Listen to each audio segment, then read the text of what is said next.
Today I have an email from a subscriber who has her husband in ICU with a lung transplant or after lung transplant, and he can't be liberated off the ventilator and the trach. And she's wondering if he can go home. So I've got the answer to that question today. My name is Patrick Hutzel from intensivecareathome.com, and let's read out the email from Maeve, who says, "Hi Patrick, my husband's lung transplant was back in May, and after 5 really hard months, he was finally liberated from the ventilator. And then he was ready to go to rehab. After only 1 week, he developed a pneumonia in rehab, and he was already starting at not properly addressed by the rehab facility, and he was back in ICU, needing full ventilator support just within a couple of days. This ICU tried a different kind of weaning called volume support. The other ones always did pressure support. My husband was so calm and relaxed on it and was doing very well. So now my husband is very anxious again, since they changed back to pressure support. And because he's anxious, his CO2 levels are always high on the pressure support, and no one will listen to us. They have my husband labeled as quote unquote unmotivated and anxious, which has changed how every treating team treats him. Because of that, I want him at home and weaning off the ventilator and tracheostomy at home. Please let me know how you can help. And I'm not sure if my husband will ever be truly liberated from a ventilator and the tracheostomy, but at this point in time, I just want him home and somewhere where he's treated kindly. Well, thank you, Maeve, for writing in, and I'm very sorry to hear that your husband is still on a ventilator and that they are changing the ventilation settings back and forth, and they're not sticking with what seems to work for him. That's very sad to hear, and it's also very sad to hear that they're quote-unquote labeling him as unmotivated and anxious, because clearly he has shown that on some ventilator settings he can be weaned off the ventilator. And it's very sad to hear that you feel like he's not treated kindly. That's very sad, actually, that health professionals, whether doctors, nurses, are judging your husband for the choices that he wants to make. In any case, this sounds like we can definitely take your husband home. There shouldn't be an issue here in taking him home. I mean, we are looking after ventilated and tracheostomy clients at home, especially since he's been in ICU for so long now.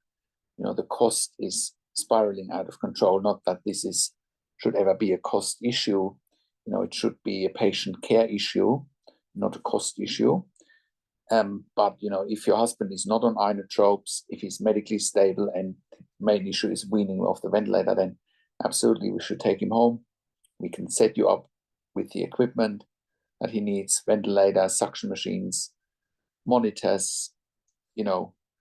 We can help you with the funding side of things, with the advocacy, who's going to pay for it. But regardless, the cost of intensive care at home is around 50%, 50, of the cost of an intensive care bed.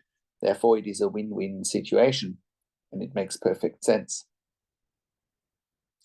Then once that's handled, then we can create a team of critical care nurses that are suited to work in your home and can help your husband to get off that ventilator. So,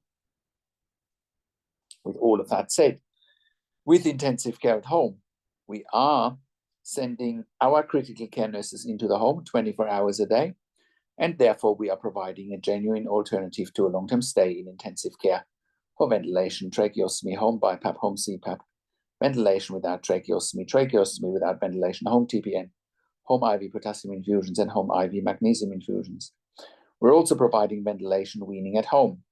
We're also providing central line management, PICC line management, Hickman's line management, as well as portal cath management. We're also providing palliative care at home. We're also providing nasogastric tube management and PEG tube management at home.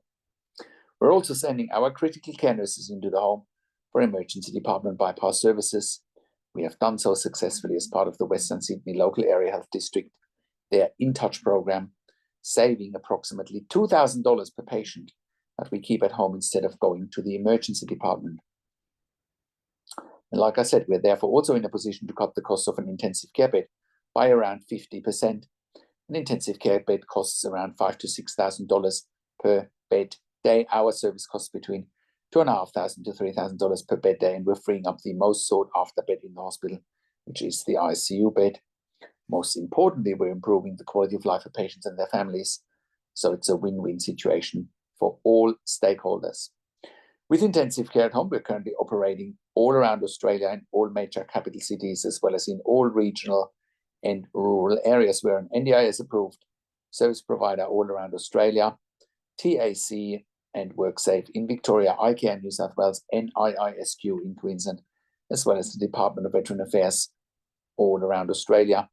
Our clients and we as a provider have also received funding through public hospitals, private health funds, as well as departments of health. We are the only service provider in Australia that has achieved third-party accreditation for intensive care at home nursing in 2025. We have been achieving this level of accreditation since 2012. No other provider has achieved this high level of accreditation in the community and has created more intellectual property for intensive care at home nursing than we have. And that puts us in a position to employ hundreds of years of critical care nursing experience combined in the community. No other service provider in 2025 employs a higher skill level in the community than we do, which enables us to look after the highest acuity adults and children in the community in Australia safely.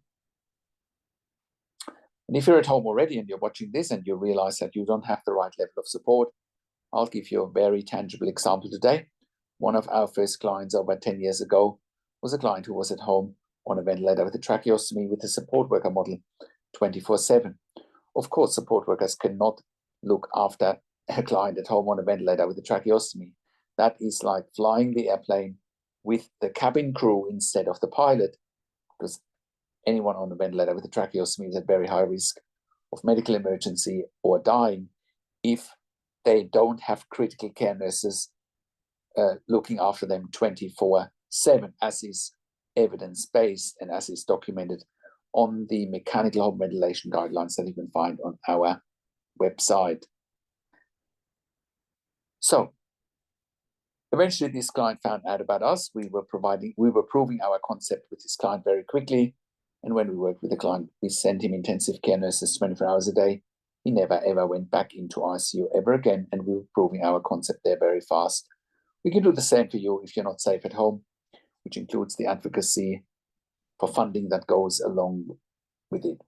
We have always successfully advocated for our clients, otherwise we wouldn't be in business. And this is also why we're providing level 2 and level 3 NDI support coordination. We have a team of NDI support coordinators, and they have a wealth of knowledge. I've done an interview with Amanda Richards, one of our NDI support coordinators, and we'll put a link to an interview with Amanda in the written version of this blog below the video. We're also providing TAC case management and WorkSafe case management in Victoria with Lucy McCodder. And if you're an NDI support coordinator or a case manager from another organization watching this and you're looking for nursing care for your participants, please reach out to us as well.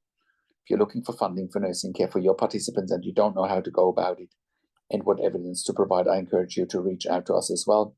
We can help you with the right level of funding and with the right level of advocacy. We're also providing NDI specialist nursing assessments done by critical care nurses with a legal nurse consulting background.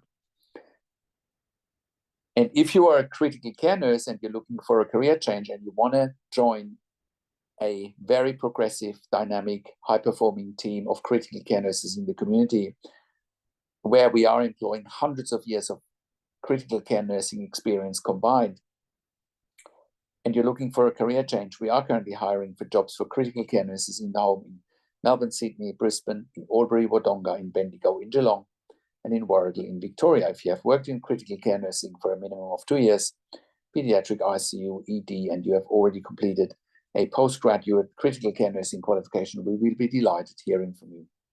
I have a disclaimer, because we are offering a tailor-made solution for our clients, which includes regular staff. Our clients do want the same staff coming over and over again because they are so vulnerable and so special, and that's why we need regular staff. So if you're looking for agency work where you can come and go this won't be the right fit for you. We are looking for consistency and our clients are looking for consistency. So please only apply with us if you can give us regular and consistent availability for shifts and you're really keen on building relationships with us and with our clients. And if you're an intensive care specialist or an ED specialist, we also want to hear from you. We're currently expanding our medical team as well. We can also help you eliminate your bed blocks in ICU and ED for your long-term patients or for your regularly readmitting patients. With our critical care nursing team at home, we're here to help you take the pressure off your ICU, ED beds, and in most cases, you won't even pay for it. Even if you do pay for it, it's much more cost-effective than what you're paying in ICU and ED for. And if you're a hospital executive watching this and you have bed blocks in your ICU, ED, respiratory wards, please reach out to us as well. We can help you there fast. If you're in the US or in the UK and you're watching this and you need help, we want to hear from you as well. We can help you there privately and with one-on-one consulting. Once again, our website is intensivecareathome.com. Call us on one of the numbers on the top of our website or simply send us an email to info@intensivecareathome.com. And if you like my videos, subscribe to my YouTube channel for regular updates for families with intensive care at home and intensive care. Click the like button, click the notification bell. Share this video with your friends and families and leave your comment below what you want to see next, what you think about today's topics, and what insights you have from today's video. Thank you so much for watching. This is Patrick Hutzel from intensivecareathome.com, and I will talk to you in a few days. Take care for now.